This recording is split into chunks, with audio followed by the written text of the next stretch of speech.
মানুষ লাশ মরা, ছোট ছোট পোলা মরা। আমার ওয়াইফ আগে এলে মরে গেছে। ছোট দিদি ওখান থেকে 4 জন নিয়ে গেছে, 2 জন আমার মা গেছে, আমার বোন গেছে, আমাদের এলাকার তো অনেক মানুষ গেছে, সপরিবার সহ গেছে। আজ ভয়াল 29 এপ্রিল 1971 সালের এই দিন ঘূর্ণিঝড় ও জলোচ্ছ্বাসে দেশে প্রায় 1,38,000 মানুষ প্রাণ হারায়, সর্বস্ব হারায় প্রায় 1 কোটি মানুষ। ছিল রাজমিন, ছিল রাজমিনের উপর আসলাম আমরা, ওখান থেকে বাসে গেছি মনার বাড়িতে। তারপর আমরা সকালবেলায় দেখি এখানে দোপ, আমাদের মা গেছে, আমার বোন গেছে, আমাদের এলাকার তো অনেক মানুষ গেছে, সপরিবার সহ গেছে। না কেউ পাই না, আমার আম্মারকে ভাই গেছে মারা। কেমন আবার ওই এরকম মনে হয় আর কি, একদর ওষুধ একটা তো। আর এই এলাকা থেকে প্রায় 10,000 মতো লোক হইব।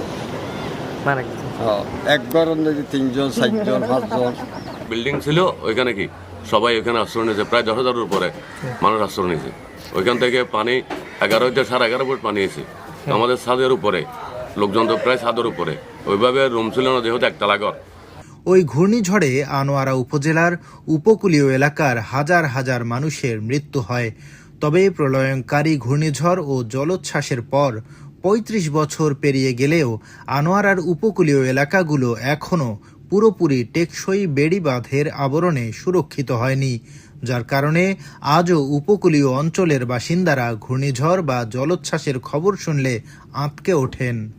আমাদের এই ভাঙ্গনটা আজকে প্রায় 500 বছর থেকে, প্রায় 3-4 বছর থেকে এই জীবগুলো দেয় কিছু টাকায়, আবার এগুলো সরাতে গেলে আবার জিনিসটা থেকে যাচ্ছে, মানে এফেক্টটা থেকে যাচ্ছে, বুঝছেন? গরু মরা, মানুষ মরা, সল মরা, এখানে দেখি দিদি বেরিবান তো কিছুটা সামর যেগুলো ছিঁড়ে যায়, আমাদের গোড়া ইউনিয়ন পানির নিচে চলে যাবে, তলিয়ে মানে কাজ হয়ে গেছে, কিন্তু হাস হয়ে গেছে।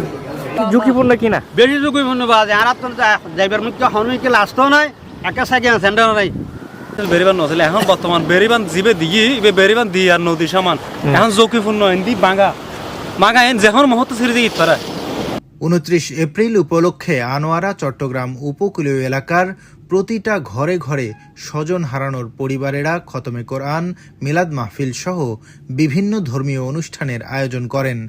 ঘূর্ণিঝড়ের 3 যুগ পার হয়ে গেলেও আনোয়ারার উপকূলীয় মানুষদের মনে এখনও রয়ে গেছে স্বজন হারানোর ক্ষত।